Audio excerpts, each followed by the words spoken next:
성경 말씀은 고린도후서 4장 16절에서 18절까지 보시겠습니다. 그러므로 우리가 낙심하지 아니하노니 우리의 겉사람은 낡아지나 우리의 속사람은 날로 새로워지도다. 우리가 잠시 받는 환난에 경한 것이 지극히 크고 영원한 영광의 중한 것을 우리에게 이루게 함이니 우리가 주목하는 것은 보이는 것이 아니요 보이지 않는 것이니 보이는 것은 잠깐이요 보이지 않는 것은 영원함이라. 아멘. 눈이 보배라고 하는 말이 있습니다. 사람이나 짐승이나 사물을 볼 수 없는 것만큼 참 답답한 것이 또 없을 것입니다. 하지만 모든 세상의 것은 낡아지게 마련이고 사람의 눈도 나이가 들면은 점점 흐려져서 시력이 떨어집니다. 마침내 눈을 감게 되는 것입니다. 이렇게 우리가 육신의 눈도 맑아야 되겠고 또 흐려지면 노안이 되어서 분별하기 힘들어지는데 우리는 성경에서 볼 때 육신적인 눈도 있고 육안이 있고 또한 영적인 마음의 눈이 있는 것을 가르치고 있습니다. 그래서 본문에 우리가 주목하는 것은 보이는 것이 아니고 이것은 육적으로 보이는 것이 아니라 영원히 우리 눈으로 보이는 것이 아니라 영원히 존재하는 것을 보는 그런 영안을 우리가 가졌음을 말하고 있습니다. 그래서 영원히 보이는 것 이런 제목으로 말씀을 나누려고 합니다. 우선 첫 번째로 육신적인 눈으로 보이는 것과 영적으로 보이는 것이 있다라고 하는 이 두 가지의 개념을 분명히 했으면 좋겠습니다. 기독교인 되면 본문 16절에 있는 대로 겉사람과 속사람을 우선 구별하게 됩니다. 세상에서는 교육을 받지 못한 그런 문화 밖의 사람이나 또는 세속적으로 그저 교육되지 못한 이러한 속된 사람으로 사는 것과 인격 도양을 가지게 된 사람 그런 정도로 육체적인 사람 또는 정신적인 사람 이렇게 구별을 할 수가 있을 것입니다. 근데 성경에는 육에 속한 사람은 예외 없이 예수 그리스도 밖의 사람을 말하고 영에 속한 사람은 하나님의 성령을 받아서 성도를 일컫는 말입니다. 이래서 육신적인 사람과 영에 속한 사람, 그 사람과 속 사람의 존재에 대해서 우리는 뚜렷이 구별할 수 있어야 되겠고 그리고 그러한 두 부류의 사람이 이 지구촌에 살고 있는 한 우리는 분별력이 있어서 영에 속한 사람의 삶의 양태를 따라서 잘 영적인 삶을 누릴 수 있도록 해야 될 것입니다. 우리 예수님께서 이 세상에 오셨을 때에 거창한 도시에서 부유한 집안에서 태어났으면 세상적으로는 어떻게 이제 그 사람의 그 신변이나 주변이 어느 시대 어느 나라이든 그 확연적인 요소에 대해서 우리가 배제할 수가 없는 그런 주목되는 그런 사람이 되겠지만 이 사람은 나사렛 촌이라는 동네에서 이제 사셨기 때문에 그 예수라는 사람에 대해서 세상적으로는 별로 그렇게 주목할 만한 내용이 없는 것입니다. 그리고 그렇게 빈촌에 가까운 사람들이 모인 곳에서는 무슨 특별한 조직이 있어서 세상에 어떤 세력을 가질 수도 있는 것이 아닙니다. 이러한 처지에서 하나님의 아들이라고 하시고 비록 능력을 행하시고 하지만 겨우 해봤자 12를 제자를 데리고 다니시는 이런 정도였습니다. 이랬을 때 예수님에 대한 인식이 사회적으로 그렇게 이제 돋보일 만한 그런 스승의 입지 조건이 아닌 것입니다. 당시에는 많은 사람들이 가지고 있는 지금도 마찬가지입니다만은 어떤 교단, 어떤 주류에 속해서 그리고 그 집안의 어떤 환경적인 요소 또는 그제나 지금이나 어떤 정치적인 어떤 세력, 권세 이런 것들을 통해서 사람을 바라보는 가치관을 가지고 있었었는데 그때 유대인들은 더 심화되어 있던 터라 예수님이 인정받기에는 세상적으로는 별로 갖춘 바가 없었습니다. 그래서 예수님을 바라보는 사람들이 심지어 제자들마저 예수에 대해서 예수님이 말씀하시고 또 능력을 행하시는 이런 장면들에서는 인정을 할 만한 내용들이 있다 하더라도 예수님에 대해서 그 권위와 능력과 그 권세가 지금 우리가 말하는 성자 하나님이라고 할 만큼의 정도를 보여주지는 못했다고 말이에요. 그렇기 때문에 그 예수님을 하나님의 아들로 혹은 성자 하나님으로 인정하거나 그렇게 수긍할 만한 이해력이 있었으면 그때 당시에 사람들이 예수님을 십자가에 못 박았겠냐고 말이에요. 예수님이 최소한도 대제사장의 아들이거나 율법사의 아들 정도만 돼도 그런 식으로 못 박아서 로마형의 최고형이 십자가에 못 박아 죽일 만큼의 죄도 없는데 그렇게 무전유죄식으로 그렇게 할 수가 있겠냐고 말이에요. 근데 예수님은 사람들에게 비춰지기를 초라하고 별 이렇게 돋보이지 않는 그런 스승으로서 보였기 때문에 그 한 사람 죽이는데 그렇게 크게 문제시 될 수 없는 그런 사회적인 정황이 있었습니다. 그때 제자들이 주님을 다녔지만은 그러나 일반 세상적인 사람들의 인식에 크게 벗어나지 않았던 것 같습니다.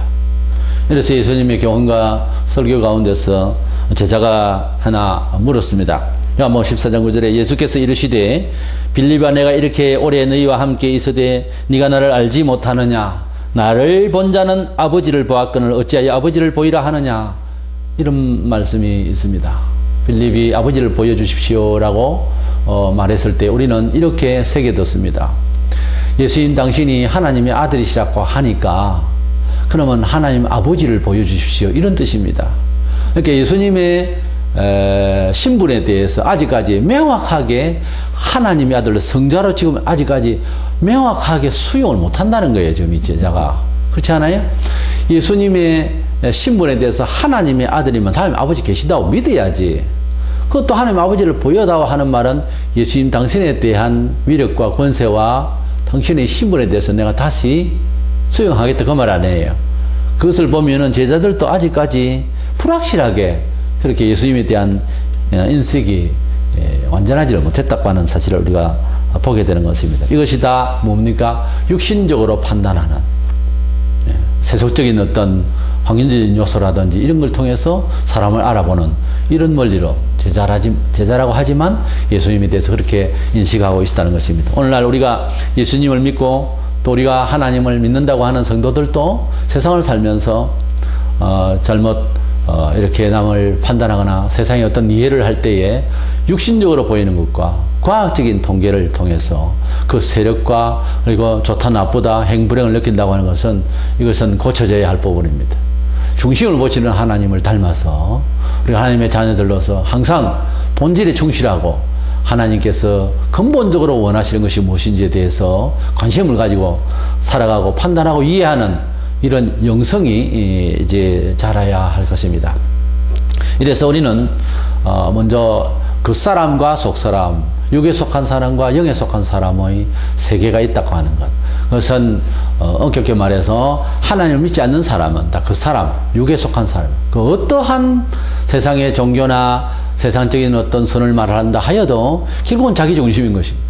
그러나 성령께서 우리를 인도하시고 성령께서 우리에게 역사관과 가치관을 주신 그 하나님의 사상은 우리 것이 아닌 것입니다.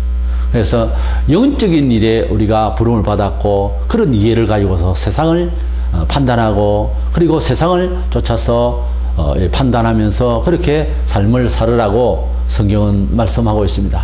그래서 육에 속한 사람이 되지 말고 즉 불신앙적이지 말고 신앙적인 하나님께서 주시는 영적인 뜻을 따라서 살라는 것입니다. 그리고 우리는 본문을 통해서 두 번째로 생각할 것은 잠시 있는 것과 영원함에 이르는 이런 어떤 상황과 어떤 대상과 그리고 가치를 판단하면서 이해하면서 살아야 되겠습니다.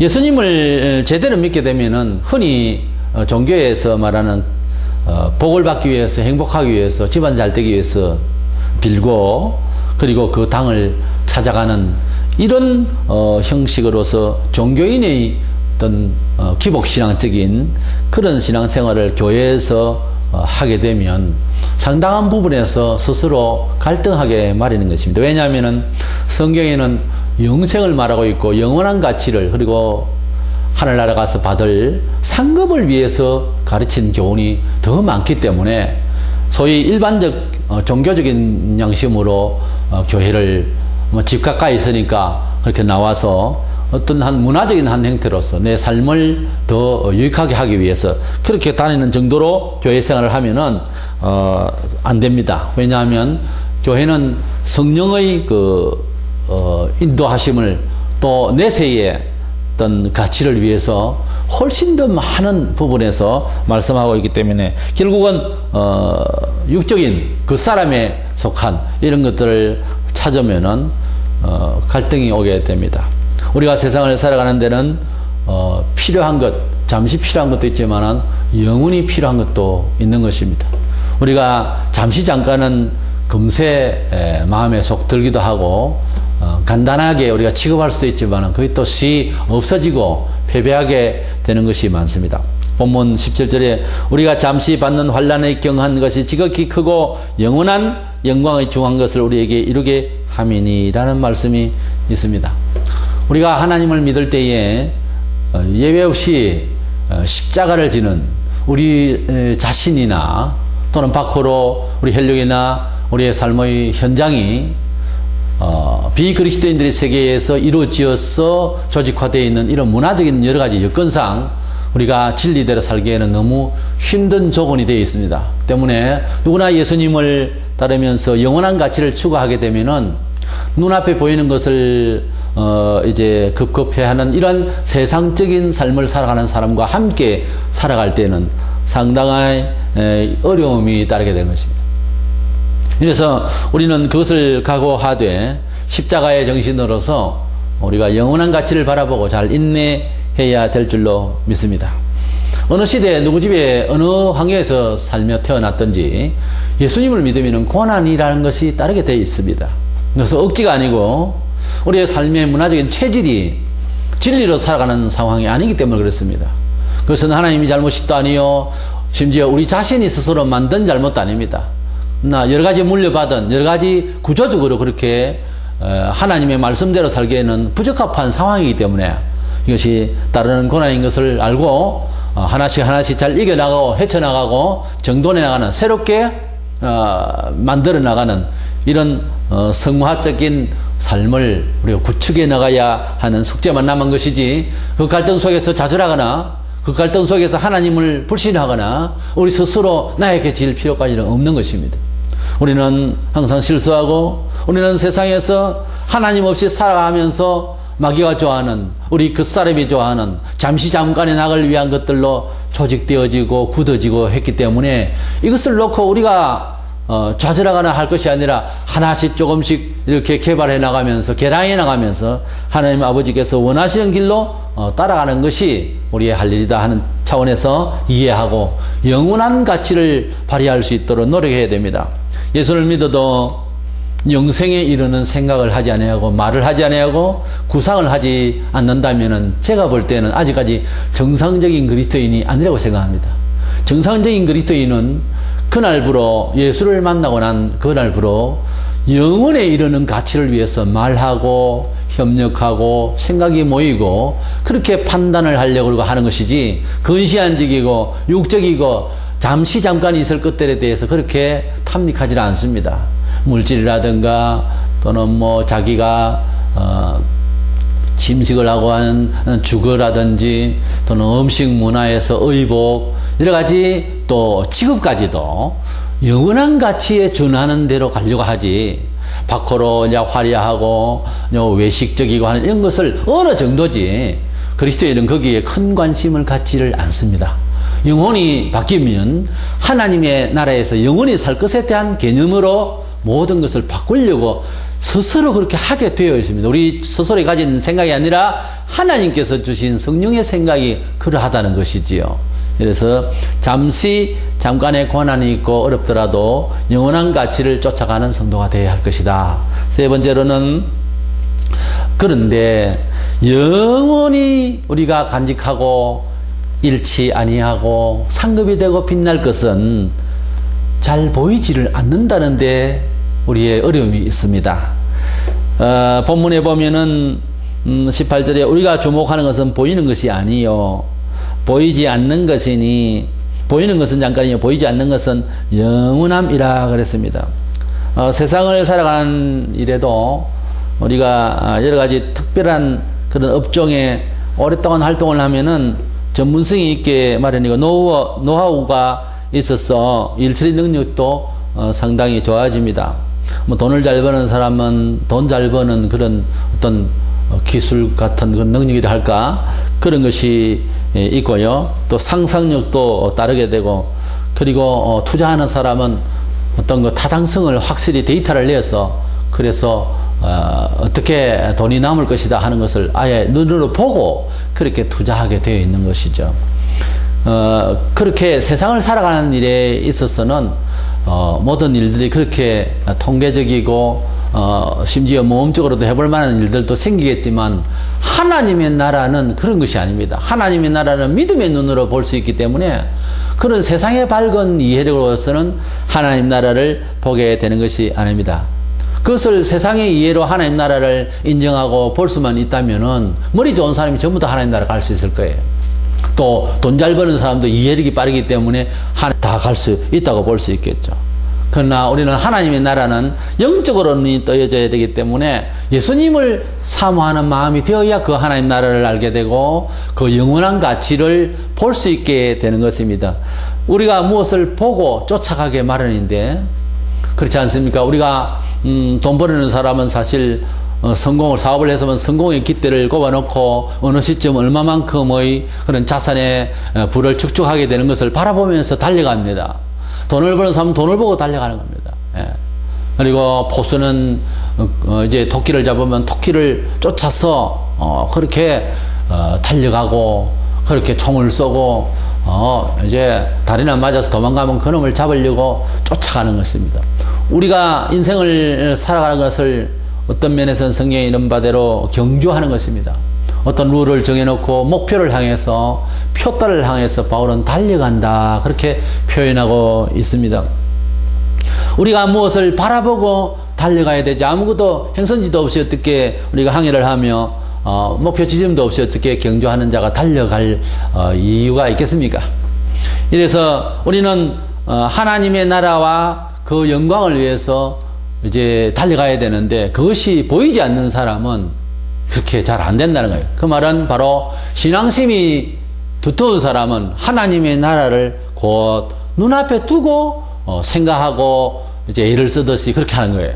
그런데 불충스럽고 순종하지 아니하고 그렇게 하는 것은 눈에 안 보인다는 거죠. 그것이 상상이 잘 안 된다는 거죠.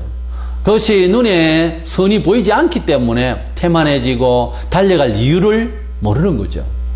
그러나 다행히도 성경은 그 보이지 않는 영원한 세계는 흔하게 그렇게 보이는 것이 아니라고 했기 때문에 잘 보이지 않는 것이 죄는 아닌 것입니다. 그러나 하나님의 나라를 하나님께서 주실 축복을 우리의 모든 미래에 대한 하나님의 언약에 대해서 은총에 대해서 그냥 확연히 잘 안 보여도 어떤 면에서는 성경에 진짜 미래에 주님이 주실 이 시대 이후에 주실 또는 영원한 나라에서 주실 상급 또는 우리의 오늘과 내일에 있을 하나님의 은총의 길들에 대해서는 원칙적으로는 사람이 알 수가 없는 거예요. 어떤 식으로 인도하실지를 아무도 모르는 거예요. 그러면서도 하나님이 우리를 인도하실 것을 믿는 믿음이 확실하면 눈에 보이듯이 앞으로 나아갈 수가 있는 것입니다. 그것을 신앙심이라고 하는 것입니다. 신앙심이라고 하는 것은 눈에 보이는 그런 교양이나 눈에 보이는 단순한 물질을 가지고서 말할 수가 없는 것입니다. 어떤 사람은 목사가 보기에 신앙심이 참 좋다 싶은데도 물질적인 풍요는 갖지를 못하고 영적인 은혜를 받을 수도 있는 것입니다. 이런 다양한 측면에서 하나님께서 인도하심에 대해서는 세상의 잣대로는 우리가 평가할 수가 없는 거죠.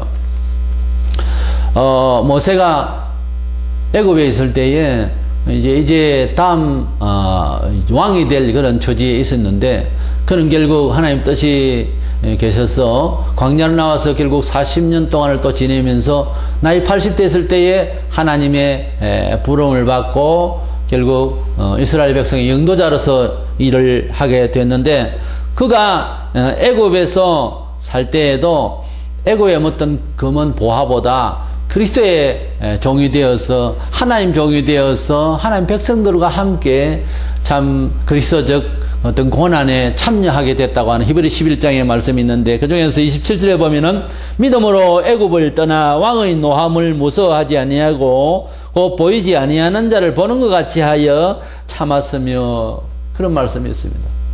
하나님께서 모세와 함께 하셨는데, 모세가 어느 정도 그 하나님의 세력을, 하나님의 권세를 얻어냈나 하면은 당대에 애굽 왕이라고 하면은 천하를 지배하는 왕입니다. 그 왕에게 말 안 듣는다고 하는 것은 바로 죽음인 것입니다.